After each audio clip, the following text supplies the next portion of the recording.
Alright, so today we're going to talk about making some catfish jugs. What I got here is some aluminum catfish jugs. These actually come from some local farmers. These are actually PhosFume. Pretty much what it is boll weevil pellets that I believe, I'm not 100% sure on that. They put it in storage bins. But the great thing about it is that they are metal. They have a gasket around the top. So when you take the lid off, there's a gasket. So that, I mean, that does really good. It makes it watertight. You can also take, some of the gaskets are actually wore out. So what I'll do is I'll take some silicone and put it around the top of them. But I've got quite a few of these. My dad has come across about I don't know, close to 100 of them. And what I've done is taken some of them and taken the label off and rinsed out the inside, and then I have sandblasted them. The handful of them that I have, if you don't have access to a sandblaster, the best thing you can do is just get some sandpaper and rough it up, just so it'll take paint. It'll take paint well. What I'm going to do is I'll probably put 3 or 4 different coats of white paint on it. The paint that I'm going to be using it's Color Place. It's the cheapest white paint that you can get at Walmart.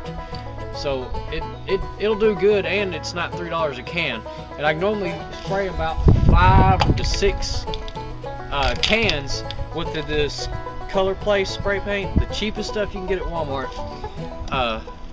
Spray about 5 or 6 cans or jugs with it, and it'll do a pretty good job. I'm gonna spray these out right quick.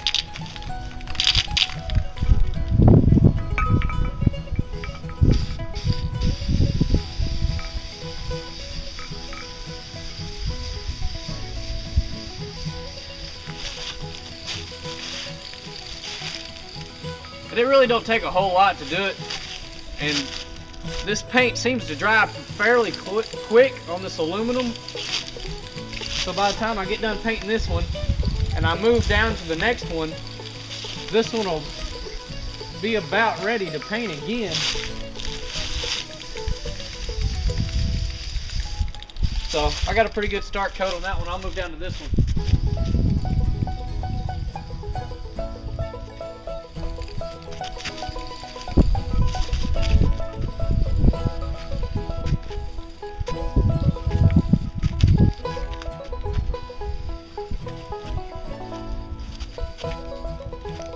Alright, now that I have the first coat on, see, this one's already dry to the touch.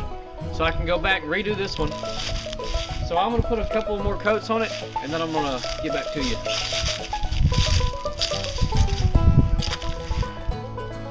Alright, well, I've got these 4 jugs painted now, and I'll kind of go into what I intend on doing. I painted these jugs white for visibility, also because it's the Texas state law that they have to be painted white unless you're commercial. Then they have to be painted orange. But they also have to have your name and your address and also the date. So what I plan on doing, because after these things sit into the water for a pretty good amount of time, the paint will start coming off of them. So what I plan on doing is taking some clear coat that you'd put down like on a concrete floor, and then I'm going to paint that on there. But before I do that, I'm going to write my name and my address on there. That way it doesn't, I don't have to keep rewriting it, because of when you put a tag in the water with just a Sharpie, after about a week or so of you running your jugs, the tag will come off. Well, not the tag, but the writing will come off the tag. So that's what I plan on doing. Hopefully I'll fill you in on the next step of putting the clear coat onto the jugs. Alright, now as you can see, got the jugs painted up. I've already got some of them clear coated. What I'm using here is a bare wet look sealant. It's a concrete sealant. And all I did was stick it here in a coffee cup, or not a coffee cup, a coffee can, and just taking a regular 3-inch paintbrush, and then all I'm doing is just brushing it on there. And it'll give it a real glazed look. It'll make it shiny and wet looking. but it also acts like a clear coat on your car, and it'll keep the paint from flaking off when it's sitting in the water for, you know, a couple of weeks. So all I'm doing is just taking it and brushing it off. Not too tough to do, and this will make a very durable jug. We've me and my dad, you can go look at some of my other videos, have caught some fairly nice catfish on them. I think the biggest one we caught on a size about like this, which is the same size as this, is about 15 to 20 pounds. So you catch good cats like that. Thanks for watching.